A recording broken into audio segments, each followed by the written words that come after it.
Hello student, कैसे हैं आप लोग? पढ़ाई कर रहे होंगे आई होप। आज हम लोग कुछ नया करने की कोशिश करेंगे। क्या नया करेंगे? हम आज लोग ये बताएंगे कि रेजिस्टेंस का टेम्परेचर के साथ में क्या इफेक्ट है, और अगर कंडक्टर है तो उसका रेजिस्टेंस पे क्या फर्क पड़ेगा, सेमीकंडक्टर है तब क्या फर्क पड़ेगा, और इंसुलेटर है तब क्या फर्क पड़ेगा। ठीक है, तो माई सेल्फ डॉक्टर अरविंद पाल, आपका अपना प्यारा सा चैनल फिजिक्स क्लासेस को लाइक एंड सब्सक्राइब करते रहिए।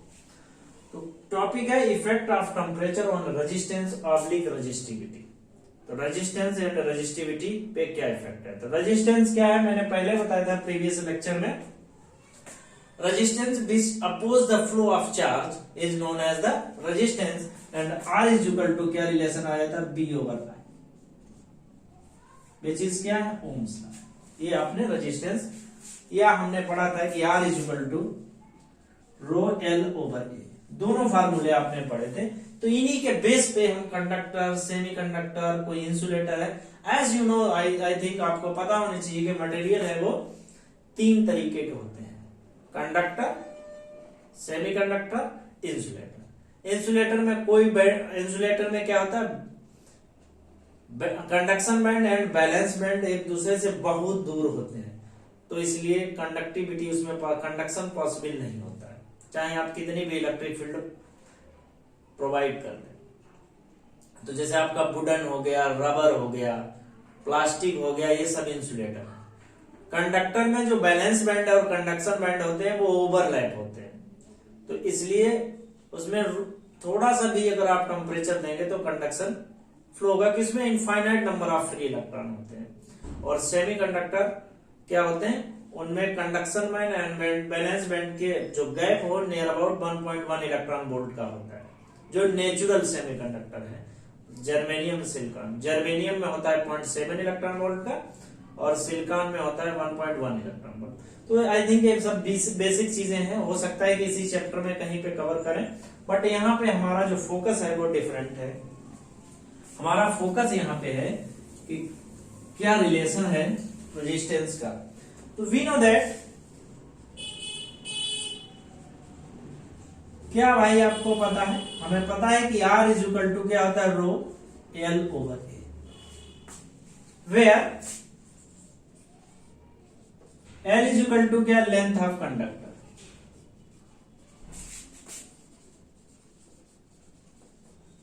ठीक है, जितनी भी कंडक्टर की लेंथ है। ए क्या है, area of cross section.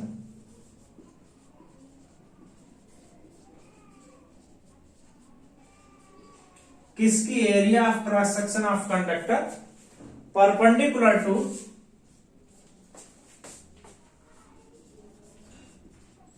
Flow of charge या करंट।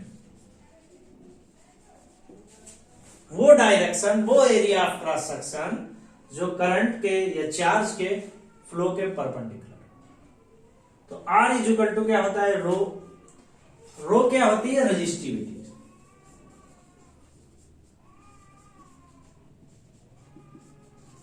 ठीक है, और रो की वैल्यू क्या होती है, बताओ भाई, आप लोग बताओ। Rho is equal to m over n E square tau. So we can say R is equal to, लिख सकते हैं एम एल ओवर एन ई स्क्वायर टाउ इंटू।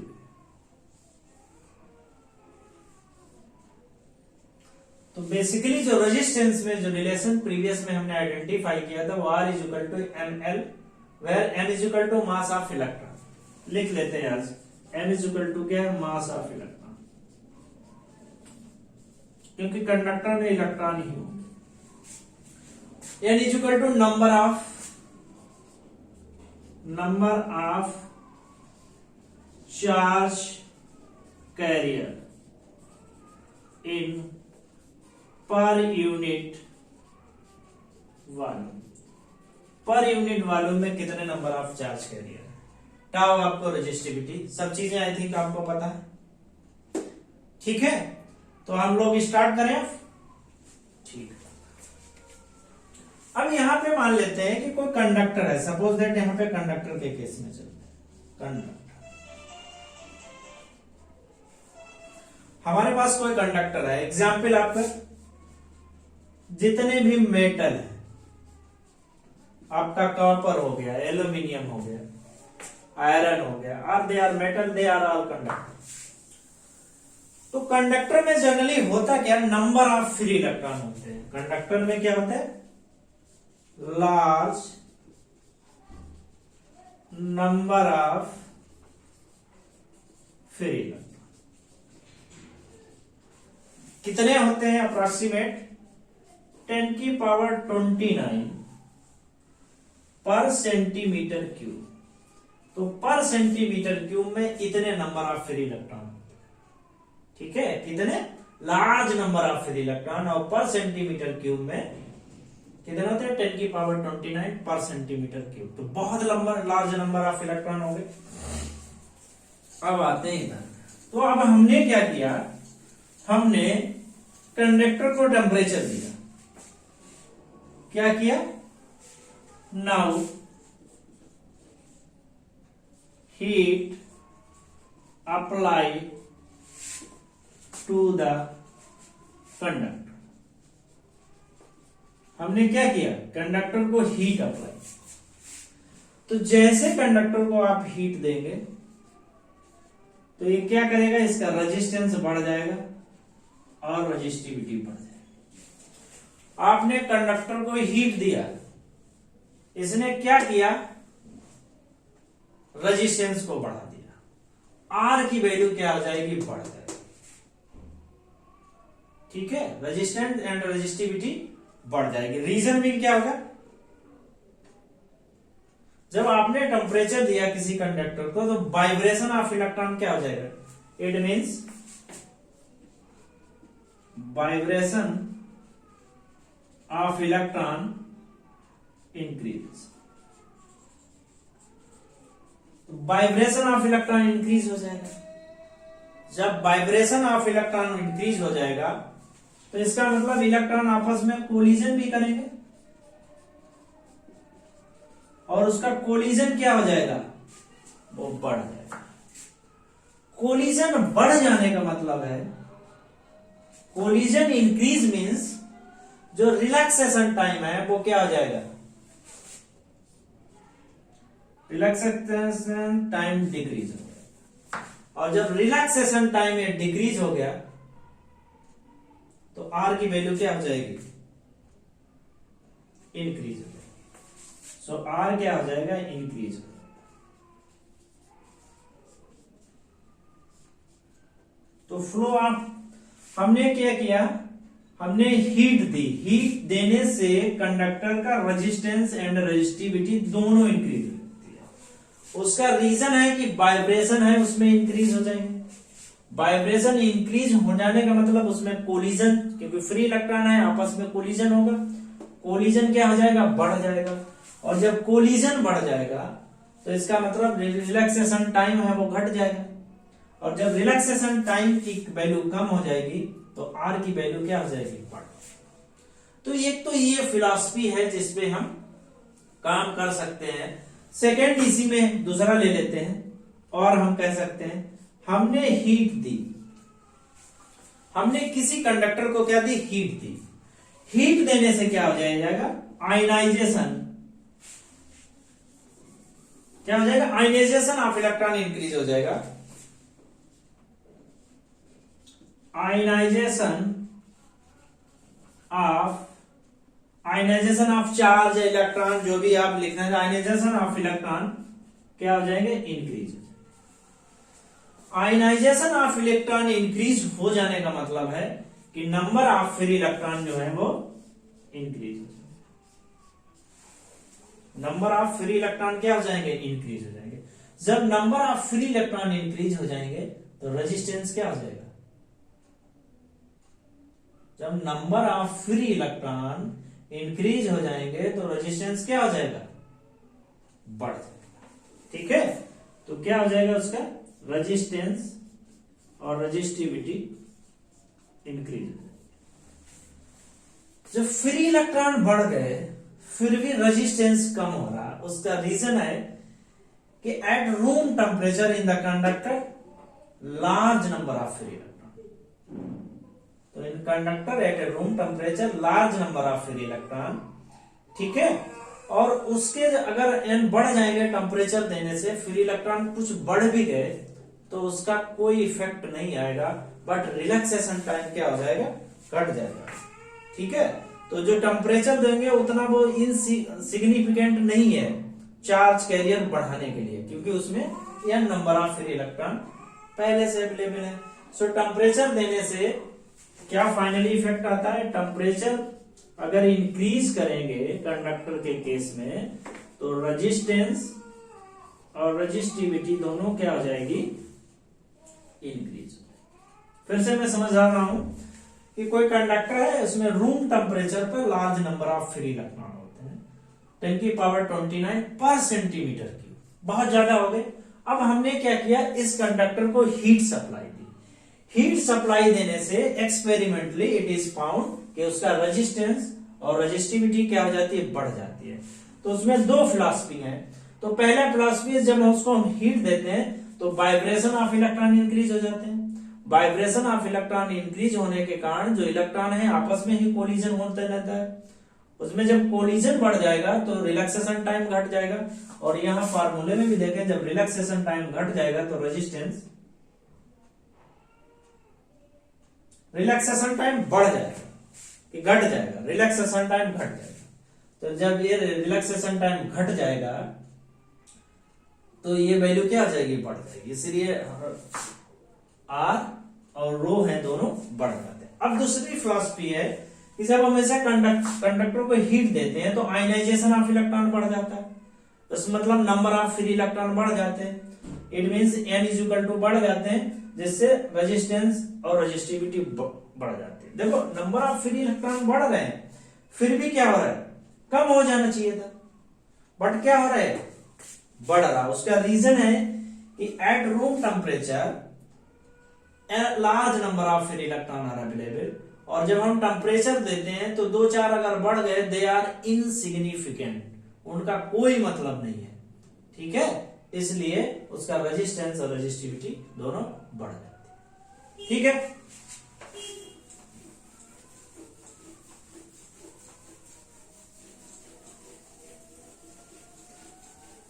एज लिख लो, तो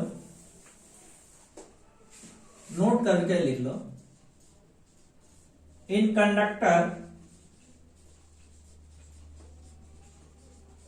large number of free electron are present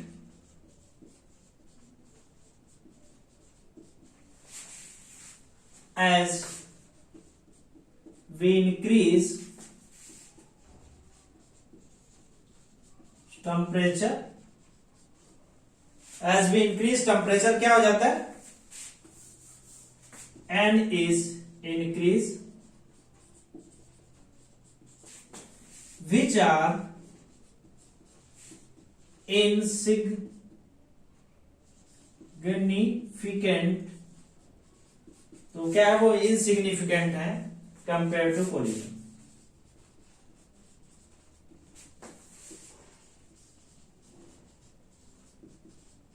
क्योंकि उतना ही collision बढ़ जाता है, कोलिजन उससे ज्यादा बढ़ जाता है तो उसका कोई इफेक्ट नहीं रहता टेम्परेचर, ठीक है। तो अगर ग्राफ प्लॉट करें, ये आपका रेजिस्टेंस और रेजिस्टिविटी हो गया, ये आपका टेम्परेचर हो गया केल्विन, तो एक स्ट्रेट लाइन मिलती है। जैसे जैसे आप टेम्परेचर बढ़ाओगे रेजिस्टेंस उसके कॉरस्पॉन्डिंग बढ़ता रहता है। तो ये क्या है, मेटल के केस में कॉपर हो गया आपका, एल्यूमिनियम हो गया, ईटीसी, और भी बहुत सारे हो सकते हैं। तो मेटल के केस में उसका क्या हो जाता है, रेजिस्टेंस बढ़ जाता है। अच्छा, तो सिंपल फंडामेंटल यहां से ये निकल के आया है कि as we increase the temperature of conductor resistance and resistivity both are increases.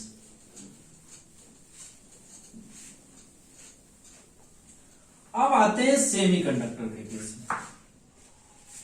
Now semiconductor,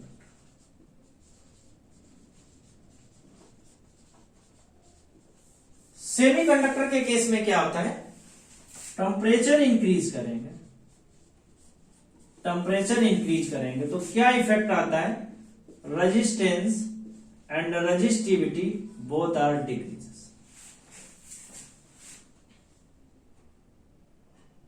क्यों, यहां पे नोट कर लो, रीजन है जैसे आप टेम्परेचर इंक्रीज कर रहे हैं, as we increase temperature, temperature आपने इंक्रीज किया, क्यों, फार्मूला क्या था, R is equal to rho L over A, और R is equal to M L N E square tau over A, यही तो फार्मूला है. यहां से देखो आपने टेम्परेचर इंक्रीज किया. अब यहां पे सेमीकंडक्टर में होते क्या है, eight room temperature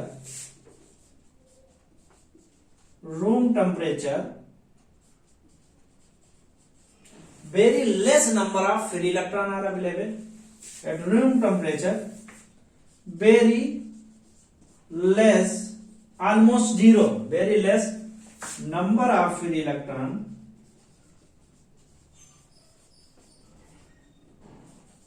are present.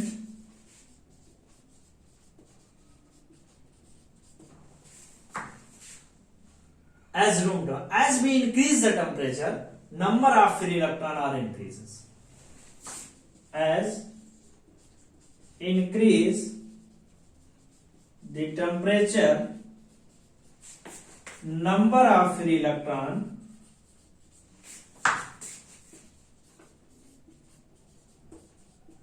increases. जब फ्री इलेक्ट्रॉन बढ़ जाएंगे, फार्मूले में देखो, जब फ्री इलेक्ट्रॉन बढ़ जाएंगे तो रेजिस्टेंस क्या हो जाएगा, कम हो जाएगा. तो टेम्परेचर इंक्रीज किया, टेम्परेचर इंक्रीज करने का बेसिकली बेनिफिट क्या हुआ बताओ भाई. जैसे आपने टेम्परेचर इंक्रीज किया तो क्या फर्क पड़ा, टेम्परेचर आपने इंक्रीज किया, इफेक्ट क्या हुआ, एन इंक्रीज हो गया, number of free electron increases हो गया, और number of free electron increases हो गए, it means resistance and resistivity both क्या हो गए, डिक्रीज. क्योंकि फ्री इलेक्ट्रॉन तो है ही नहीं, तो फ्री इलेक्ट्रॉन जब है ही नहीं, जब फ्री इलेक्ट्रॉन अवेलेबल हो गए तो कंडक्शन होगा, यहाँ उतना कोलिजन तो होता नहीं band gap and other parameter होने के कारण, तो इससे कंडक्टिविटी या हम कहें कि रेजिस्टेंस जो है वो कम हो जाता है और रेजिस्टिविटी भी कम हो जाती है. तो हम कह सकते हैं टेम्परेचर इंक्रीज करेंगे, इफेक्ट क्या होता है, N increases very very significant.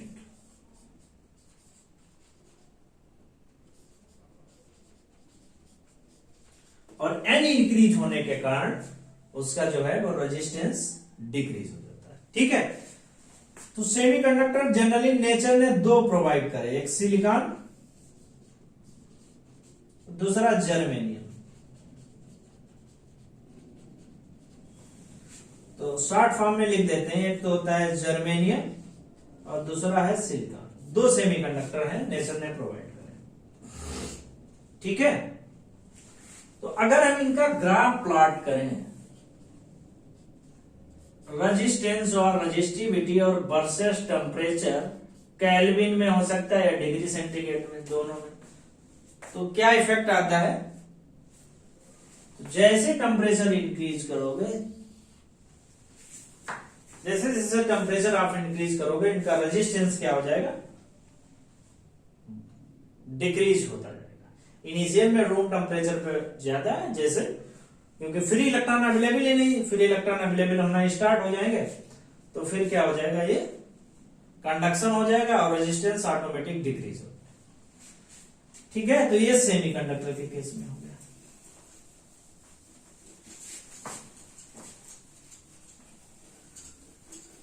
अब आते हैं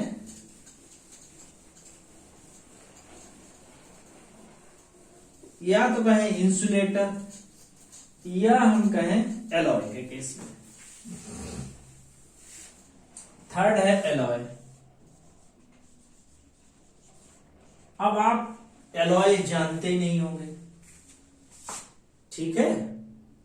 एलॉय कैसे बनाए जाते हैं? Composition with the mixture of two or more alloy, to or more metal element, दो या एटलीस्ट उसमें एक तो मेटल होने चाहिए, कंडीशन होती है। तो उनके मिक्सचर से क्या किया जाते हैं? मिक्सचर से बनाए जाते हैं। तो कुछ तो आपने एग्जाम्पल आप पढ़े होंगे। स्टील तो सुना ही होगा, स्टील भी एलॉय है। ब्रास भी सुना होगा, ब्रास भी। निकिल भी, ये भी एक एलॉय है। एंड क्रोमियम भी है। और भी बहुत सारे हो सकते हैं, हमें कुछ 4-5 ही बताएं, वो मैंने आपको बता दिए। तो स्टील, ब्रॉस, निकिल, क्रोमियम और भी बहुत बुक में आप देख सकते हैं। तो ये क्या है? ये एलॉय है, ठीक है। इनका रेजिस्टेंस बहुत ज्यादा होता है। क्या होता है? Resistance R very high. और कैसे बनाए जाते हैं? with the mixture of metal।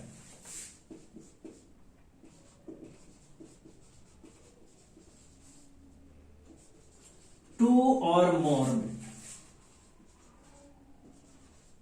Element ले लो, तो दो या दो से ज्यादा एलिमेंट के मिक्सचर से ये एलॉय बनाए जाते हैं। इनका रेजिस्टेंस बहुत ज्यादा। अगर एलॉय को टेम्परेचर आप दे रहे हैं, एलॉय को आपने हीट करना स्टार्ट किया, तो क्या रिएक्शन होगा?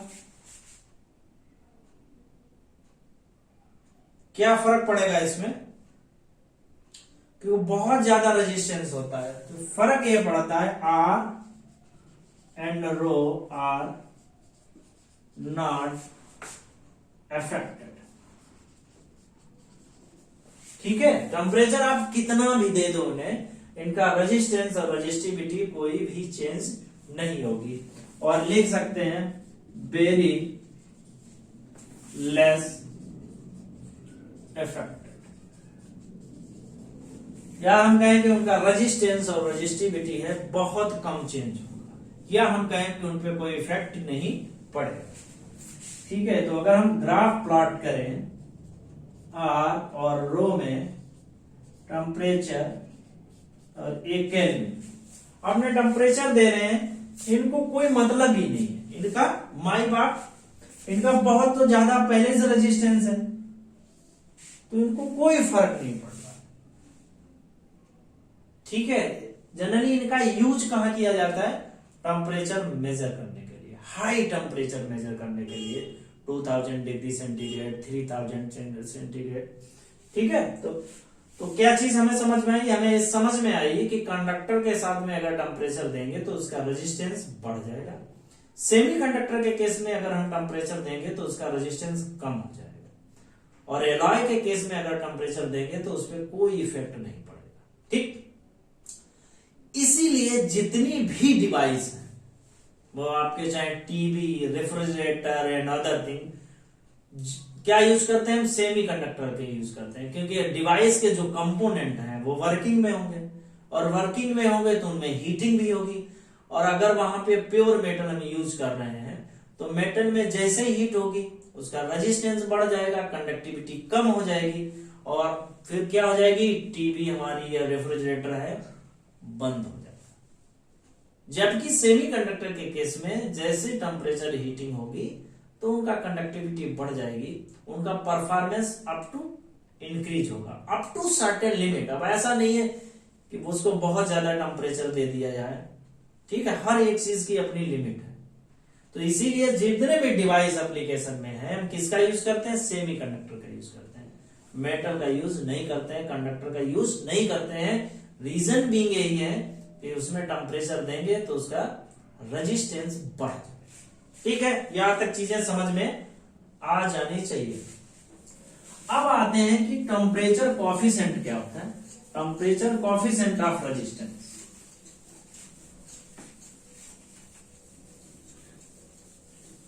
क्या है? Temperature coefficient of resistance.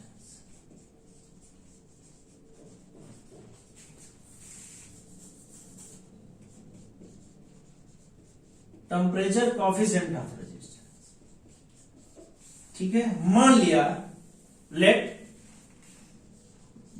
Us consider, क्या मानोगे आप? हमारा मन होगा वो चीज मानेंगे, लेकिन नहीं, हम तो यहाँ पे कंडक्टर, इंसुलेटर, सेमीकंडक्टर कुछ ऐसे माना है, पढ़ना पड़ेगा। हमने मान लिया कि इनिशियल में कोई मटेरियल या कंडक्टर जिसका टेम्परेचर T है और उसका टेम्परेचर इंक्रीज कर देते हैं, इंक्रीज होके T प्लस dt हो जाता है। क्लियर? इनिशियल में कोई रॉड है, कंडक्टर, उसका रेजिस्टेंस आ रहा है, और जैसे टेम्परेचर इंक्रीज करते हैं उसका रेजिस्टेंस R0 प्लस dr, उसका रेजिस्टेंस क्या हो जाता है? इंक्रीज हो जाता है। इसका मतलब हम कह सकते हैं dr is proportional to dt। T small ले तो ज्यादा ठीक रहेगा, कैपिटल भी ले लें, या सच कोई ऐसी फंडामेंटल नहीं है, वो आपको पता होनी चाहिए कि हमने टेम्परेचर ले लिया, ठीक है। तो प्रोपोर्शनल हटा देते हैं, ये हो जाएगा dr is equal to alpha R0 dt।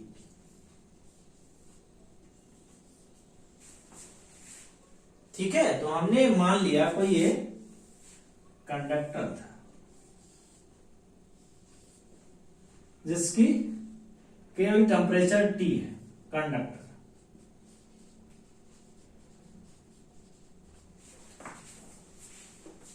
जिसका इनिशियल टेम्परेचर T है, इनिशियल रेजिस्टेंस R0 है, हमने उसको हीट किया, टेम्परेचर कितना इंक्रीज कर दिया? dt, और उसका जो फाइनल रेजिस्टेंस हो गया वो R प्लस dr।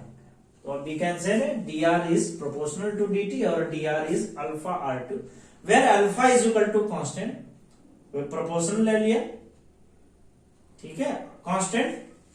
अच्छा, अब हमें क्या निकालना है? इसका नेट रेजिस्टेंस निकालना। नाउ टोटल रेजिस्टेंस या नेट रेजिस्टेंस, आप जो भी लिखो,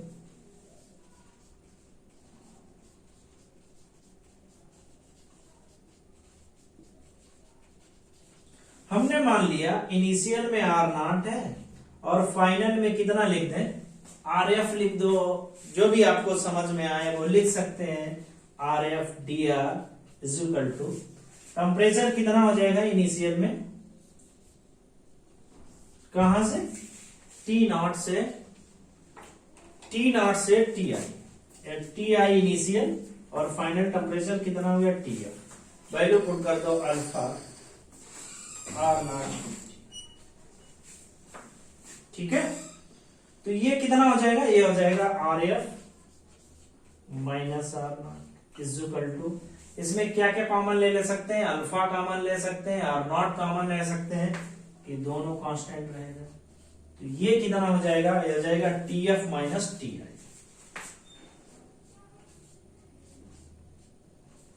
ठीक है। अच्छा, तो क्या वैल्यू यहां से निकाल सकते हैं?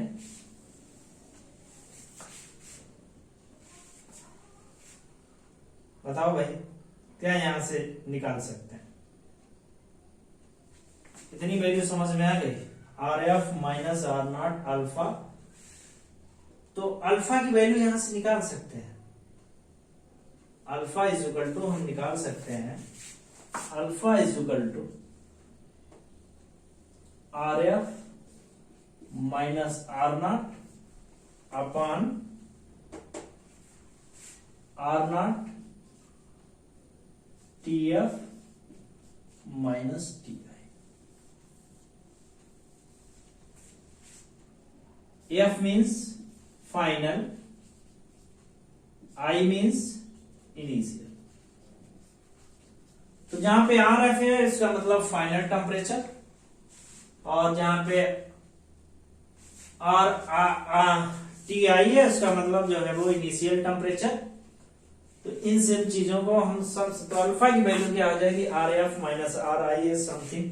ठीक है, इसे क्या लिख सकते हैं, और ये भी लिख सकते हैं alpha is equal to R F minus R not upon, और क्या हो जाएगा, कितनी वैल्यू हो जाएगी, R F minus R I, और क्या लिख सकते हैं यहाँ पे, ये भी लिख सकते हैं आर नॉट डेल्टा, ये भी लिख सकते हैं। ठीक है, इतनी बात भी लिख सकते हैं, थोड़ा और मॉडिफाई भी कर सकते हैं। क्या लिख सकते हैं, यहां से आप देख लो। अच्छा, इसको ऐसा भी लिख सकते हैं, डिफरेंट बुक में जो लिखा है उस हिसाब से हम लिख सकते हैं। तो क्या यहां से लिख सकते हैं, R F is equal to R not, ऐसे लिख सकते हैं, R F is equal to R not plus alpha R not, और इसको क्या लिख दें, डेल्टा।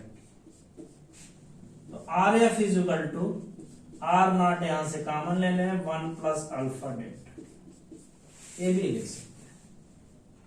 ठीक है, R F is equal to R not 1 plus alpha delta, या इस फॉर्म में लिख सकते हैं, इसमें भी कोई प्रॉब्लम वाली बात नहीं है। या ऐसे लिख सकते हैं, R F upon R naught is equal to 1 plus alpha delta. तो R F over minus R naught over R naught is equal to alpha delta. 1 को इधर ले आए तो अल्फा इज इक्वल टू हो जाएगा R F minus R not upon, क्या हो जाएगा, आर नॉट डेल्टा। तो फाइनल आप चाहे इधर से सॉल्व करिए चाहे उधर से सॉल्व करिए, दोनों हम देख रहे हैं कि दोनों की सेम वैल्यू है। तो ऐसी कोई प्रॉब्लम वाली बात नहीं है कि आप चाहे इस मेथड से यूज कर लें ya इस मेथड से यूज कर लें, दोनों की जो फाइनल वैल्यू है वो सेम हो जाएगी। ठीक है, where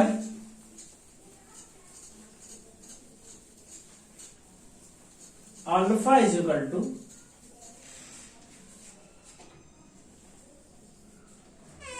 where alpha is known as temperature coefficient।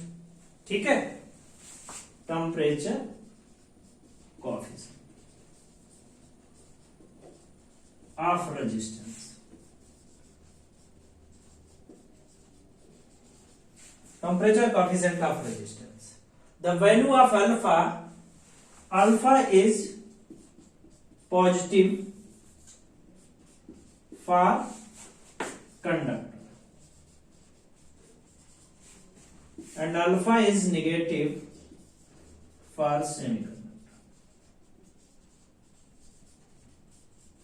मतलब क्योंकि हमें मालूम है कि टेम्परेचर देते हैं, कंडक्टर में क्या हो जाता है, रेजिस्टेंस बढ़ता है, तो टेम्परेचर कोएफिशिएंट पॉजिटिव हो गया उस केस में। और सेमीकंडक्टर के केस में जब टेम्परेचर देते हैं तो उसका रेजिस्टेंस है वो डिक्रीज होता है, इसका मतलब alpha is negative temperature coefficient. और alpha is almost 0 for alloy. Alloys के केस में ये वैल्यू ऑलमोस्ट 0 होती है, नेग्लिजिबल होती है। ठीक है, तो ये चीजें इतनी तो हम लोग कर सकते हैं। ठीक है, एक क्वेश्चन सॉल्व कर लिया जाए, आप कहें, आप लोगों को अगर मन हो तो बताओ, कर लिया जाए, कर लेते हैं।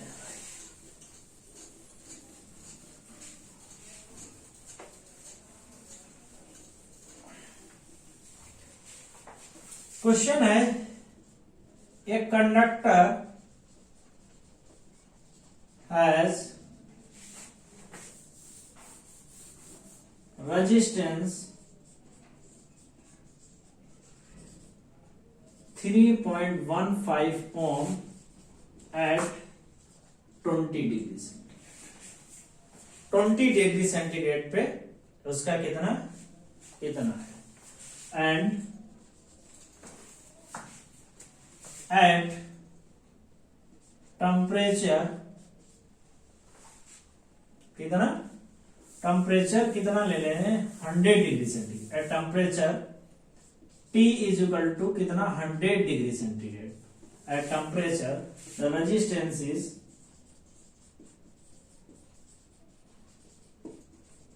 3.75 ओम। तो कह रहे हैं कि व्हाट इज टेम्परेचर कोएफिशिएंट, ठीक है। Then calculate temperature coefficient. Temperature coefficient की वैल्यू पूछना है। तो वी नो दैट क्या क्या वैल्यू दी है, तो हमें अल्फा की वैल्यू निकालनी है। हमसे क्या कैलकुलेट करना है, अल्फा कितनी है। तो R T is equal to कितना होता है, R not 1 plus alpha delta. तो इसे R1 लिख सकते हैं पहले वाले के केस में, इसे R नॉट लिख सकते हैं 1 प्लस अल्फा डेल्टा टी, ठीक है। एंड ये R2 लिख सकते हैं क्योंकि ये 100 डिग्री सेंटीग्रेड है, तो हो जाएगा R naught 1 plus alpha delta T. यहां तक कोई दिक्कत नहीं। तो अगर हम हर जगह डेल्टा टी और समथिंग यूज करेंगे तो प्रॉब्लम। हमें क्या यूज करना है, इसका मतलब है हमें यहां पे लिखना R1 is equal to R naught 1 plus alpha T, ये सही रहेगा। और इस केस में लिखें R2 is equal to R naught 1 plus alpha T, ठीक है। तो ये गलती मत करना, इस टाइप से आप एक्सप्रेशन को लिखें। तो हम क्या R1 अपान R2 यहां से निकाल सकते हैं। R1 upon R2 is equal to R naught, ये भी हो जाएगा R naught 1 plus alpha T1 upon 1 plus alpha T2, cancel हो जाएगा। ये हो जाएगा R1 1 plus alpha T2 is equal to R2 1 plus alpha T। हमें अल्फा की वैल्यू निकालनी है, तो मल्टीप्लाई कर देते हैं R1 plus R1 alpha T2 is equal to R2 plus R2 alpha T, ठीक है। तो हो जाएगा R1 माइनस R2 और ये हो जाएगा R2 alpha T1 minus R1 alpha T2। तो R1 minus R2 is equal to alpha common ले लेंगे यहां से, ये हो जाएगा R2 T1 minus R1 T2। तो this implies that alpha is equal to R1 minus R2 upon R2 T1 minus R1 T2, ठीक है। इतनी बात समझ है। गिवन क्या है, गिवन T1 है 20 डिग्री सेंटीग्रेड, T2 है 100 डिग्री सेंटीग्रेड, R1 है आपका 3.15 ओम, R2 है आपका 3.75 ओम। क्या आप लोग इसमें वैल्यू पुट नहीं कर सकते? R1 की वैल्यू पुट कर दो, R2 की वैल्यू पुट कर दो, R1 R2 की वैल्यू पुट कर दो, अल्फा की वैल्यू आप निकाल सकते हैं। अल्फा की वैल्यू जनरली जो है आ रही है 0.0025 लिख देते हैं डिग्री सेंटीग्रेड। अल्फा निकाल लिया तो इस फार्मूले में हम आप यूज करके आर नॉट की वैल्यू कैलकुलेट कर सकते हैं, ठीक है। ये अल्फा आपकी, ये आपका आंसर हो जाए। अगर आपसे पूछ रहे हैं कि what is the initial resistance, इसी में कह दें